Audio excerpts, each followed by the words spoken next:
ಇನ್ನು ಜಡ್ಜ್ ಹಾಗೆಲ್ಲ ಕೇಳಬಾರ್ದು ಅಂತ ಜಡ್ಜ್ ಅವರಿಗೆ ತಿಳಿ ಹೇಳಿದ್ದಾರೆ. ಆ ಥರ ಎಲ್ಲ ಮಾತನಾಡಬಾರ್ದು. ನಿಮ್ಮ ಮನವಿ ಬಗ್ಗೆ ಮಧ್ಯಾಹ್ನ ಆದೇಶ ನೀಡ್ತೇವೆ. ನೀವೇನು ಮನವಿ ಮಾಡಿದ್ದೀರಾ ಅದರ ಬಗ್ಗೆ ಆದೇಶ ಬರುತ್ತೆ. ವಿಷಯ ನೀಡಲು ಆದೇಶ ನೀಡುವಂತೆ ದರ್ಶನ್ ಮನವಿ ಮಾಡಿದ್ದಾರೆ.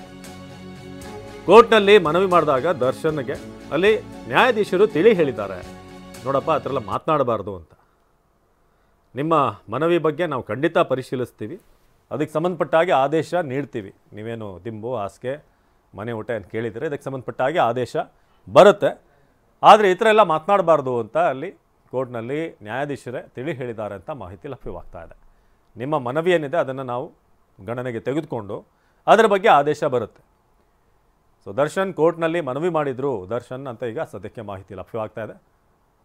ಒಂದು ಸ್ವಲ್ಪ ವಿಷಯ ಕೊಡಿ ಸ್ವಾಮಿ ಅಂತ ದರ್ಶನಲ್ಲಿ ಹೇಳಿದ್ದಾರೆ ಅಂತ. ಸೊ ಕೋರ್ಟ್ನಲ್ಲಿ ಮನವಿ ಮಾಡಲಾಗಿದೆ. ಆ ಸಂದರ್ಭದಲ್ಲಿ ನ್ಯಾಯಾಧೀಶರು ಕೂಡ ಅಲ್ಲಿ ಆ ಥರ ಎಲ್ಲ ಕೇಳಬಾರ್ದು, ಆ ಥರ ಎಲ್ಲ ಮಾತನಾಡಬಾರ್ದು ಅಂತ ಹೇಳಿದ್ದಾರೆ ಅಂತ.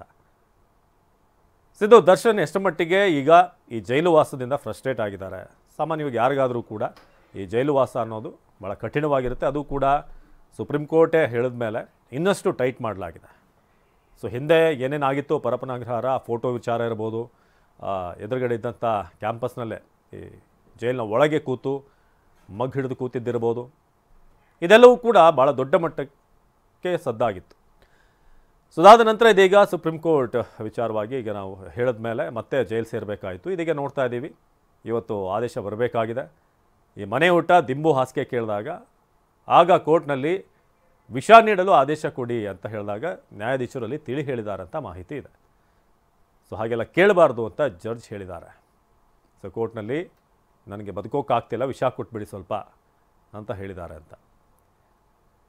ಸೊ ಅದಾದಮೇಲೆ ಜಡ್ಜ್ ಸ್ವಲ್ಪ ಹೇಳಿದ ಮೇಲೆ, ಬುದ್ಧಿ ಮಾತು ಹೇಳಿದ ಮೇಲೆ, ಸರಿ ಸ್ವಾಮಿ ಅಂತ ದರ್ಶನ್ ತಮ್ಮದೇ ಶೈಲಿಯಲ್ಲಿ ಹೇಳಿರುವಂಥದ್ದು ಕೂಡ ಆಗಿದೆ ಅಂತ.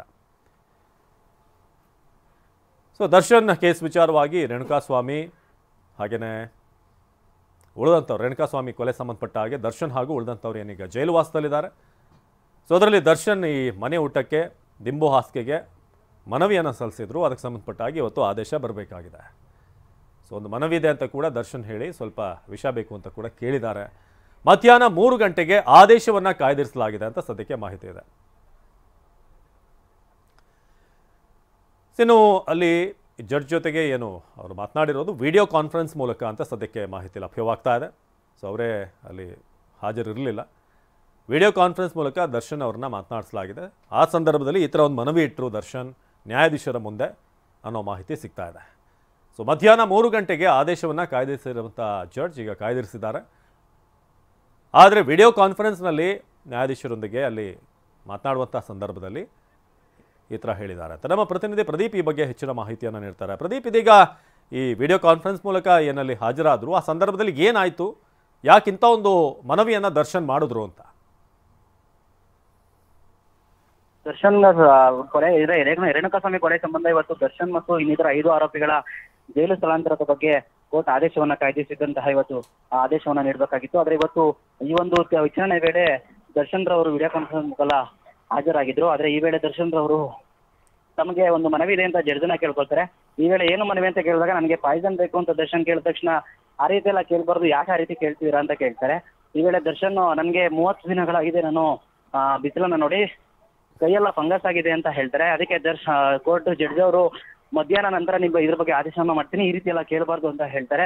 ಸದ್ಯಕ್ಕೆ ಈ ಒಂದು ವಿಚಾರಣೆ ಈಗ ಮಧ್ಯಾಹ್ನ 3:30ಕ್ಕೆ ಮುಂದೂಡಿರುವಂಥದ್ದು. ಮಧ್ಯಾಹ್ನ ಏನು ದರ್ಶನ ಮನವಿ ಮಾಡ್ಕೊಂಡಿದ್ದಾರೆ ಇದ್ರ ಬಗ್ಗೆ ಆದೇಶವನ್ನ ಜಡ್ಜ್ ನೀಡ್ತೀನಿ ಅಂತ ಹೇಳಿರುವಂಥದ್ದು. ಮಧ್ಯಾಹ್ನ 3:30ಕ್ಕೆ ಜಡ್ಜ್ ಯಾವ ರೀತಿ ಇದಕ್ಕೆ ಪ್ರತಿಕ್ರಿಯೆ ನೋಡ್ತಾರೆ ಅಂತ ಕಾದ್ ನೋಡ್ಬೇಕು. ಜೊತೆಗೆ ಬಳ್ಳಾರಿ ಜೈಲಿಗೆ ದರ್ಶನ್ ಅವರನ್ನ ಸ್ಥಳಾಂತರ ಮಾಡುವಂತಹ ಆದೇಶ ಏನಿದೆ ಅದು ಕೂಡ ಮಧ್ಯಾಹ್ನದ ನಂತರ ತೀರ್ಮಾನವಾಗಲಿದೆ. ಅವಿನಾಶ್, ಓಕೆ, ಈಗ ದರ್ಶನ್ ವಿಚಾರವಾಗಿ ಕೂಡ ಈಗ ಆದೇಶ ಕೂಡ ಬರಬೇಕಾಗಿದೆ. ಮಧ್ಯಾಹ್ನ 3 ಗಂಟೆಗೆ ಕಾಯ್ದಿರಿಸಿರೋದು ಒಂದು, ಇವರು ಮನೆ ಊಟ ಬೇಕು, ದಿಂಬು ಹಾಸಿಗೆ ಇದೆಲ್ಲ ಕೂಡ ಒಂದು ಬೇಸಿಕ್ ಆದಂಥ ವ್ಯವಸ್ಥೆಗಳು ಬೇಕು ಅನ್ನೋದು. ಎರಡನೇದಾಗಿ ಬಳ್ಳಾರಿ ಜೈಲ್ಗೆ ಶಿಫ್ಟ್ ಮಾಡೋ ಹಾಗೆ. ಸೊ ಇವತ್ತು ವಿಡಿಯೋ ಕಾನ್ಫರೆನ್ಸ್ ಎಷ್ಟೊತ್ತಿಗೆ ಆಗಿದೆ ಏನು ಅದ್ರ ಬಗ್ಗೆ ಏನೋ ಇನ್ಫಾರ್ಮೇಷನ್ ಸಿಕ್ಕಿದೆಯಾ ಪ್ರದೀಪ್? ಎಷ್ಟೊತ್ತಿಗೆ ಆಯಿತು ಏನು ಅಂತ? ಅವಿನಾಶ್, ಅದೇ ಇವತ್ತು 11:30ಕ್ಕೆ ಈ ಒಂದು ದರ್ಶನ್ ರವರು ದಿಂಬು ಹಾಸಿಗೆ ಕೇಳಿದ್ದು ಮತ್ತೆ ಅವ್ರನ್ನ ಬಳ್ಳಾರಿ ಜೈಲಿಗೆ ಸ್ಥಳಾಂತರ ಮಾಡಬೇಕೆಂಬ ಎರಡೂ ಒಂದು ವಿಚಾರಣೆ ಏನಿತ್ತು ಅದು ವಿಚಾರಣೆಗೆ ಬಂದಿತ್ತು. ಈ ವೇಳೆನೆ ದರ್ಶನ್ ಮತ್ತು ಪೈತ್ರಗೌಡ ಅವರೆಲ್ಲ ವಿಚಾರಣೆಗೆ ಹಾಜರಾಗಿದ್ರು.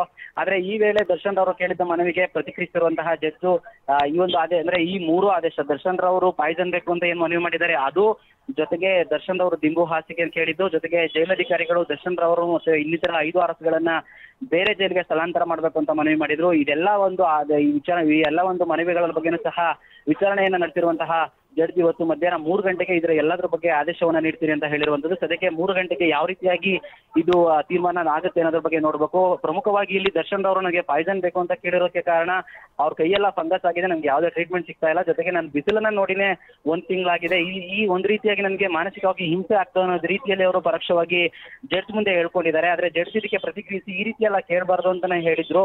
ಜೊತೆಗೆ ನೀವು ಮಾಡಿರುವಂತಹ ಮನವಿ ಏನಿದೆ ಈ ಮನವಿನ ಮಧ್ಯಾಹ್ನ 3 ಗಂಟೆಯ ನಂತರ ಪರಿಶೀಲಿಸಿ ಆದೇಶವನ್ನ ನೀಡ್ತೀವಿ ಅಂತ ನ್ಯಾಯಾಧೀಶರು ಕೂಡ ದರ್ಶನ್ ಅವರಿಗೆ ಪ್ರತಿಕ್ರಿಯೆ ನೀಡಿದ್ದು, ಮಧ್ಯಾಹ್ನ 3 ಗಂಟೆಗೆ ಇದ್ರದ್ದು ಆದೇಶ, ಜೊತೆಗೆ ದರ್ಶನ್ ಅವರನ್ನ ಸ್ಥಳಾಂತರ ಮಾಡಬೇಕಾಗಿರುವ ಆದೇಶ, ಜೊತೆಗೆ ದಿಂಬು ಹಾಸಿಗೆ ಇದೆಲ್ಲದ್ರ ಬಗ್ಗೆನೂ ಸಹ ಮಧ್ಯಾಹ್ನ 3 ಗಂಟೆಯ ನಂತರ ತೀರ್ಮಾನವಾಗಲಿದೆ. ಅವಿನಾಶ್, ಧನ್ಯವಾದ ಪ್ರದೀಪ್ ಮಾಹಿತಿಗಾಗಿ.